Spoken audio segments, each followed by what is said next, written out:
Hey. What you want to say about the baby? Good time, baby. This one is focusing on the continuous search efforts for this little girl right here on your screen. She is 4 years old and missing out of Aiken County. Investigators say she was last seen Tuesday night after disappearing from her family. 39 Hillsborough Street, 39 Hillsborough Street. The alert 4-year-old pediatric missing. from a dispatcher in Aiken County just moments after the 911 call. 20-30 minutes ago, wearing a pink Minnie Mouse pajamas. Imagine a mother standing in her yard on a warm South Carolina evening, calling her 4-year-old daughter's name into the fading light. No answer. 45 minutes pass. Then she picks up the phone and tells 911 her little girl is gone. Within hours, deputies flood the neighborhood. Helicopters circle overhead. K-9 teams push into the woods. The FBI joins one of the largest child searches South Carolina has seen in years. Everyone believes there's still time. But investigators would later uncover evidence that changed the direction of the case completely. This wasn't the beginning of a desperate search. It was the unraveling of something investigators say had already ended weeks earlier. This is the case of Javeayah Harris.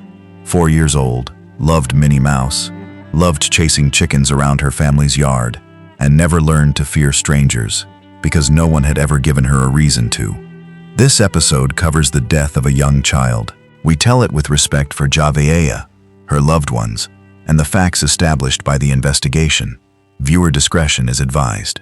Let's go back to that quiet evening in Beach Island and follow this investigation the way it actually unfolded, hour by hour, before anyone knew where it was headed. A neighbor near Hillsborough Street and Ridgecrest Road stepped outside when she saw the lights. "Oh my Lord, there are cops everywhere. What's going on?" The quiet of Beach Island had already broken. Javeayah Kemaoni Harris stood 3 feet 6 inches tall, 42 pounds, pink beads clipped into her braids. She wore pink Minnie Mouse pajamas the night she was last seen. She loved the family's chicken coop, and she loved people. She'd walk straight up to a stranger and start talking, the way only a child who's never been taught to be afraid does. Hold on to that detail. It matters more than anyone realized that night. At 8:15 p.m. on June 30th, 2026, Javeayah was playing outside. Her mother, 22-year-old Michele Herring, said she stepped inside briefly. When she came back out, Javeayah was gone. 45 minutes later, Herring called 911. Well, my phone is not on, but I can still call 911. Okay, yeah. Oh my God. Okay, I'm on the way to you. Just to confirm, where was she in the house when you saw her last? No, she wasn't in the house, ma'am. She been playing outside today. And Okay. she asked me, can she play for a little bit more before it got dark, and I said yes.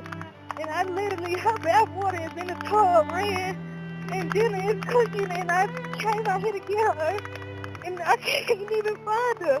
Okay, is there a certain place she likes to play outside?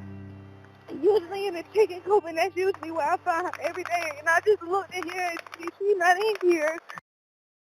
Deputies arrived fast. Within the hour, the response had grown past anyone's expectations. More units, more radios, neighbors already outside searching before official teams could organize. No one yet knew how deep this would go. But in those first moments, everyone believed there was still time to find her. Sheriff Marty Sawyer didn't hesitate. He pulled every deputy, called in mutual aid, and activated every resource the department had. By the end of the night, more than 200 officers and first responders were on the ground. Helicopters cut through the dark with searchlights. Drones hovered the tree line. K-9 teams worked the creek banks. By Thursday, search crews had covered more than 3,000 acres, a number that would keep climbing past 5,000 before the week was out.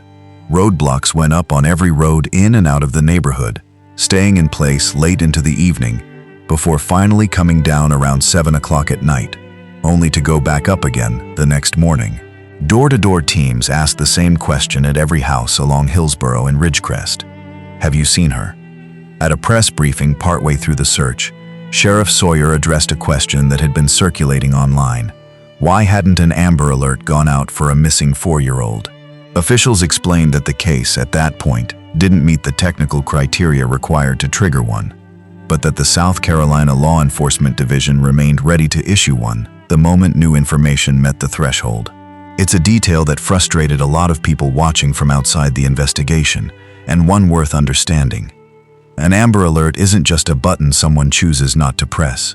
It requires specific, confirmed criteria: a suspected abduction, a description of a suspect or vehicle, none of which existed yet in a case that, at the time, still looked like a wandering child rather than a crime.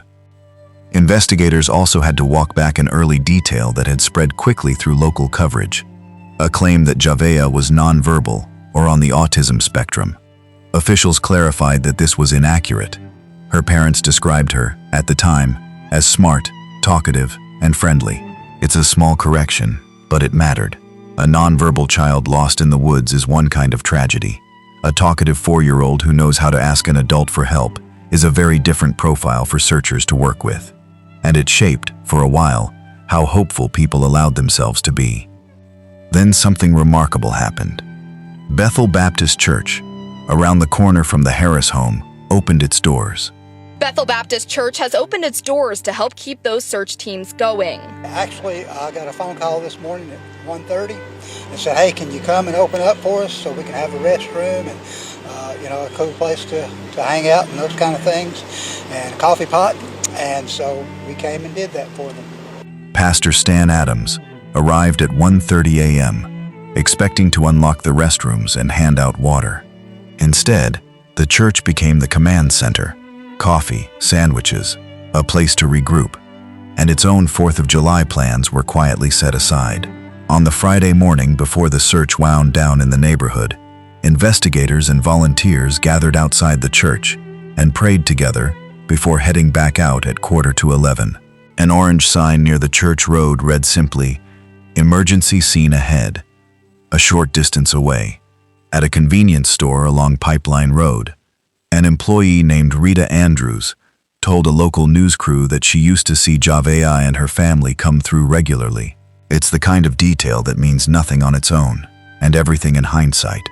A child who was, by every visible account, a known and familiar face in her own community, right up until the day the story around her changed completely.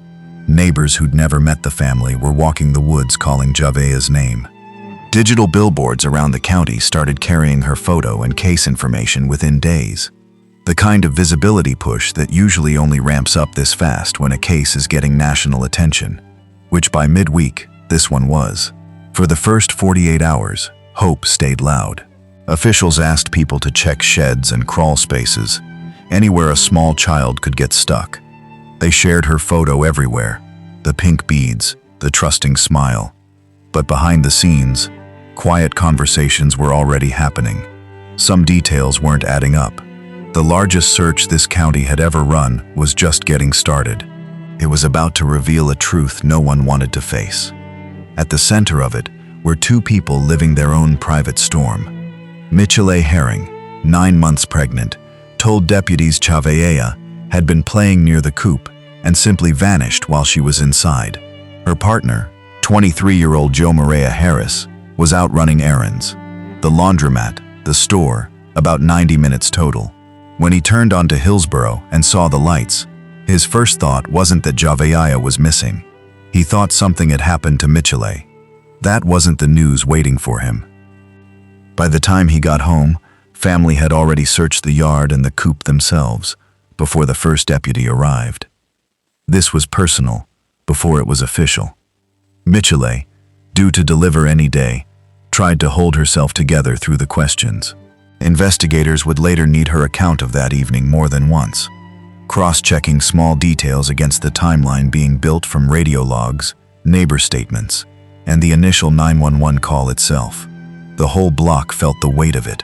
Whatever was happening inside that house was quieter than what was happening outside it. That quiet was about to become impossible to hide. Word started reaching reporters from people who'd known the family before Aiken County, former neighbors from an apartment complex in Union County, more than an hour away. One woman, identified in coverage as Miss Young, described a building that used to take turns checking on Javeayah. They noticed when she seemed unsupervised. They fed her, bathed her, sent her home in clean clothes. It wasn't one family. It was several, at different times. She was real sweet, Miss Young said. She wouldn't cross the road by herself. She liked to hold people's hands when she walked, even just to the refrigerator. This neighbor used to live in the exact same apartment complex as Javea and her family. She says the neighborhood would take turns checking in on this little girl and her well-being. Despite all of that manpower deputies have on the ground in Aiken County, she says something in her heart is not sitting well back here in the upstate. She real sweet and she real timid. Like, if she don't know you, she's not gonna just walk up to you or nothing like that. These weren't accusations. They were observations from people who'd watched a child who needed more looking after than she seemed to be getting. Now that she was missing, those memories wouldn't stay quiet. There's something worth sitting with in the fact that it took a missing child search, a case that reached national news, for those recollections to surface at all. The families in that Union County complex weren't withholding anything out of malice. In their own account, they were simply neighbors, doing what a lot of communities quietly do, covering a gap when they noticed one, without ever making it official, without ever calling anyone. It's a familiar kind of quiet intervention, the sort that happens in apartment buildings and small towns across the country every day, usually without incident. It only becomes a story people tell reporters when the child at the center of it is gone. Meanwhile, the official search kept running at full strength above ground. Below it, investigators were doing slower work, interviewing neighbors, reviewing surveillance footage from homes and businesses along the family's usual routes, and checking statements against each other for inconsistencies that wouldn't have meant anything on their own, but started to add up together. If the people who knew her best had worried before, what had actually been happening inside that house? The answers were coming faster than Aiken County was ready for. Then came July 4th. The command center that had spent days running on hope and hot coffee went quiet as Sheriff Sawyer stepped up to the podium. His face said it before he did. "This is the hardest announcement in my 36 years working in law enforcement," he said. "I am deeply saddened to tell you our investigation and evidence leads us to believe 4-year-old Javeayah Harris is deceased." Morning. I'm Aiken County Sheriff Marty Sawyer. And we're gathered here, and I'm gathered here with all these law enforcement partners to make the hardest announcement that I've ever had to make in my 36 years career in law enforcement. I'm deeply saddened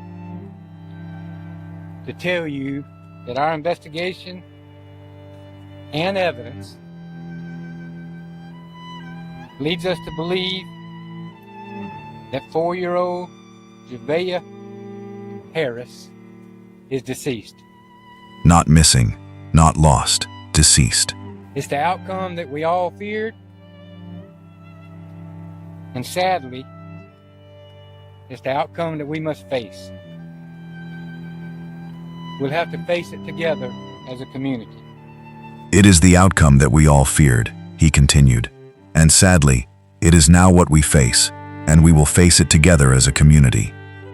Then came the sentence that stole the breath from the room. Sadly, the night of the 911 call on June 30th, when that call was made, it was already too late to save Javea. At this time, our investigation supports that she had been deceased for at least a month. Sit with that. The night of the 911 call on June the 30th, when that call was made, it was already too late to save Javia. At this time, our investigation supports that she had been deceased for at least a month. 200 officers, helicopters, drones, K-9 teams, thousands of volunteers, thousands of acres of Aiken County searched inch by inch in brutal summer heat, all for a little girl who had already been gone by the time the first siren sounded, for weeks. Sawyer didn't stop there. He thanked, by name, the long list of agencies that had thrown resources at finding her: SLED, the FBI's Columbia Field Office, sheriffs from Edgefield, Lexington, Kershaw, and Richmond counties, public safety chiefs from Aiken and North Augusta, emergency management coordinators, and volunteer fire departments across the county.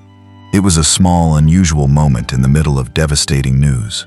A man trying to hold together the gratitude and the grief in the same breath, because both were true at once. FBI Special Agent in Charge Kevin Moore, standing beside the sheriff, confirmed the Bureau had been involved from day one. Dozens of personnel, neighborhood canvassing, interviews, digital media review, support from the Behavioral Analysis Unit, and the Child Abduction Rapid Deployment Team. Whenever a child goes missing, it's a joint effort to find them, Moore said. It's heartbreaking. Heartbreaking that we are not standing here with better news. The Behavioral Analysis Unit's involvement is worth a beat on its own. It's not a resource the FBI sends to every missing person's case. It's typically reserved for situations where investigators need trained analysts looking at victimology, timeline gaps, and inconsistencies in the statements of people closest to the child. Its presence here, even before the July 4th announcement, suggests investigators were already treating this as more than a simple wandering-off case, well before they said so publicly. The Child Abduction Rapid Deployment Team works similarly, a specialized group built specifically around the assumption that time is the enemy in the earliest hours of a case like this. Both were on the ground almost immediately, which tells you how seriously this was being handled from the very first night, regardless of what the public was being told at that point. It had never been a rescue. It had been a recovery from the start. Before the day was over, Sheriff Sawyer made a second announcement. Today I'm announcing that we have arrested Javea's parents. We've arrested her dad, 23-year-old Javeayah Harris, and her mom, 22-year-old Michelle Herring, for homicide by child abuse and filing a false police report. Both parents were in custody. Javeayah Harris, 23, and Michelle Herring, 22, were charged with homicide by child abuse. Herring faced an additional charge of filing a false police report. Both were booked into the Aiken County Detention Center. Sawyer noted that additional charges against either of them could still be coming as the investigation continued. The couple everyone had prayed for were now the center of a homicide case. The physical search didn't stop, it moved. Investigators shifted focus to an area of interest entirely outside Aiken County, in the direction of Union County, where a search helicopter was sent to the Great Falls area. Officials declined to say exactly where the search was concentrated, only that it wasn't in Aiken County, and asked the public to stay clear so the work could continue without interference. The newborn baby Herring, delivered sometime during the search, was already with relatives, and investigators asked the community to give the extended family privacy while they processed what had happened. We put every resource available to find Javeayah and to bring her home safely, Sawyer said. Our search for Javeayah drives on. We are continuing to put massive law enforcement resources to work. In a matter of hours, the story had gone from a desperate hunt for a missing child to the arrest of her own parents, and the operation that had once been about saving a life had quietly become about recovering one. The search for Javea continued in places the public couldn't reach. It's worth understanding, for a moment, exactly what the charge against both parents actually means. Because homicide by child abuse isn't the same thing as a standard murder charge, and the distinction matters. Under South Carolina law, homicide by child abuse applies when a person causes the death of a child under 11 through child abuse or neglect, or when a person is present and knowingly allows another person to do so. It's a charge built specifically for cases where the harm to a child came through sustained abuse or neglect, rather than a single, isolated violent act, which is part of why investigators say the timeline mattered so much here. If Javea had been gone for a month before anyone called for help, prosecutors weren't just going to have to prove what happened in a single moment.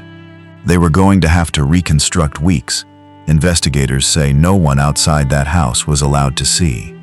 That's also why the false police report charge against Michelle Herring carries its own weight, separate from the homicide charge. It isn't just a technicality. If the state's timeline holds up, it means the version of events reported to 911 on June 30th, a child who wandered off while her mother stepped inside for a few minutes, wasn't simply incomplete. It was, prosecutors allege, constructed. None of this is decided yet. Both Javeayah Harris and Michelle Herring are entitled to the presumption of innocence, and what's been laid out publicly so far is the state's account, not a verdict.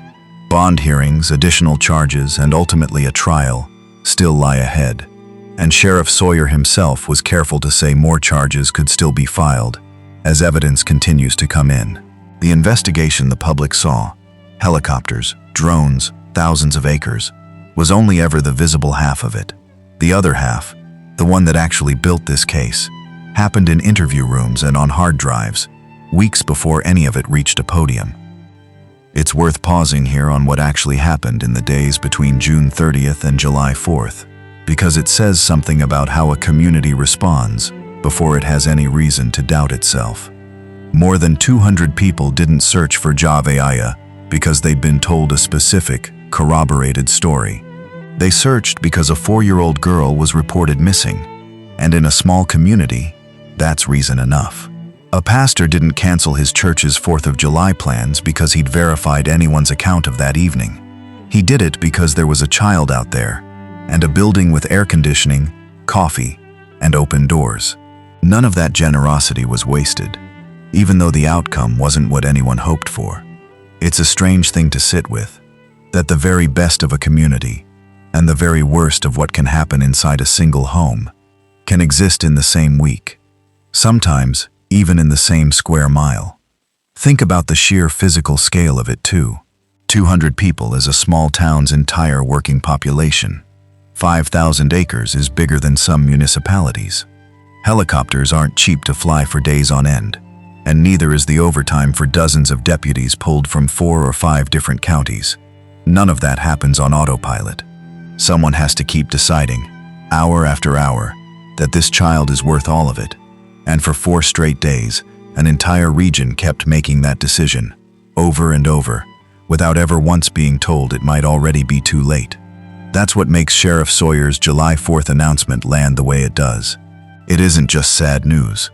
It's the moment an entire community's effort gets reframed in front of them, in real time, from a rescue into a recovery. And there is no gentle way to deliver that to 200 exhausted searchers who spent 4 days believing they were racing a clock that had already run out weeks earlier. Javeayah Harris was 4. She loved Minnie Mouse and chasing chickens. She trusted people completely, because no one had ever given her a reason not to. For days, a community gave everything for a little girl they believed was still out there. 200 officers, a church that became a lifeline, neighbors walking woods they'd never set foot in before, digital billboards carrying her photo down the highway, a pastor and his congregation feeding strangers instead of celebrating a holiday. All of it for a child who, investigators say, had already been gone for a month by the time the 911 call came in. Javeayah Harris and Michelle Herring have been charged with homicide by child abuse. Herring faces an added charge of filing a false report. Both remain in custody at the Aiken County Detention Center, and investigators have said more charges could still follow. The search for Javeayah continues outside Aiken County, so she can be brought home. Sometimes the greatest danger to a child doesn't come from a stranger in the dark. Sometimes it lives right where she should have been safest. Javeayah deserved to grow up chasing chickens and talking to strangers and feeling safe in her own world. She deserved neighbors who noticed, and for a while, in another apartment complex in another county, she had them. What happened after she left that community is what a courtroom will now have to answer for. It's tempting, in a case like this, to look for a single moment where things could have gone differently. One phone call, one visit, one person who might have caught what was happening in time. Cases like this rarely offer that kind of clean answer. What they offer instead is a pattern. A child who was known and looked after in one place, and then, somewhere along the way, wasn't anymore. That's the part of this story that will likely outlast the trial itself. Not just what happened inside one house in Beach Island, but how easily a child can move from a community that was watching to one that, through no fault of its own, hadn't yet had the chance to. Rest easy, Javeayah. You were loved by more people than you ever knew. By a church that opened its doors at 1 in the morning. By 200 strangers who walked woods they'd never seen before. By a sheriff who called this the hardest day of a 36-year career. If this story stayed with you, drop a comment with where you're watching from. And if there's a case you think deserves this same level of care and depth, tell us in the comments. Subscribe to Phantom True Crime so you never miss the cases that matter. Thank you for watching. We'll see you in the next one. You've been charged with homicide by child abuse, which carries a prison sentence, if convicted, of 20 years to life. You understand that? Yes. You have the right to a jury trial. You also have the right and obligation to attend all court proceedings. You have the right to represent yourself and get your own attorney. If you cannot afford to hire an attorney, the court may appoint an attorney to represent you. We will start that qualification process today, but it is up to you to follow up. Your case is going to be heard in General Sessions Court. So after today's preliminary application, you will be given an opportunity to meet with the Public Defender's Office to confirm if that's the direction you want to go. Court dates, times, and locations of all future court dates and proceedings will be included in the paperwork that I will give you today. Charges that will be heard in General Sessions Court, you also have a right to a preliminary hearing. A preliminary hearing does not determine if you are guilty or not guilty. It simply confirms that there's probable cause sufficient to move forward to trial with the charges that you face. Understanding all this and the charges and the penalties that you face, do you want to see if you qualify for a court-appointed attorney, or do you plan on contesting these charges by retaining your own legal counsel?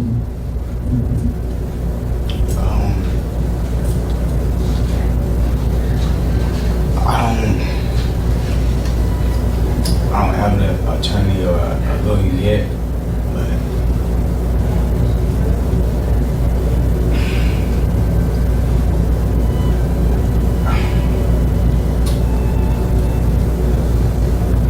I'm just Can you repeat the question? Let's just see if you qualify for a court-appointed attorney. Are you employed anywhere? Yes, sir. And where do you work? DHL Bridgestone. Say that again for me. DHL Bridgestone.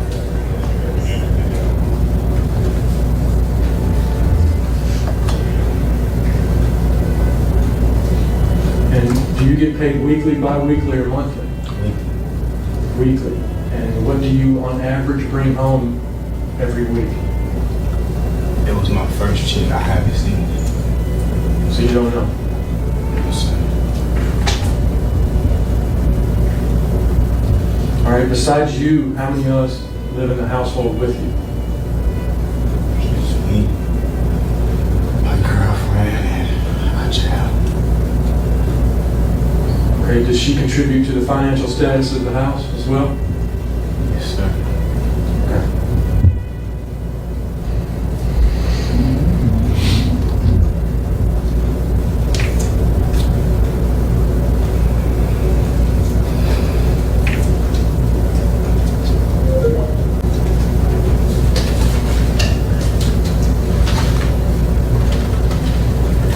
You also have a first initial court appearance date set up for September 18th of this year at 9 a.m. in the main courtroom at the Aiken County Judicial Center, 109 Park Avenue Southeast in Aiken. So once again, don't try to keep up with all these numbers and dates in your head. It'll be a part of the paperwork that I'll give you in just a few minutes.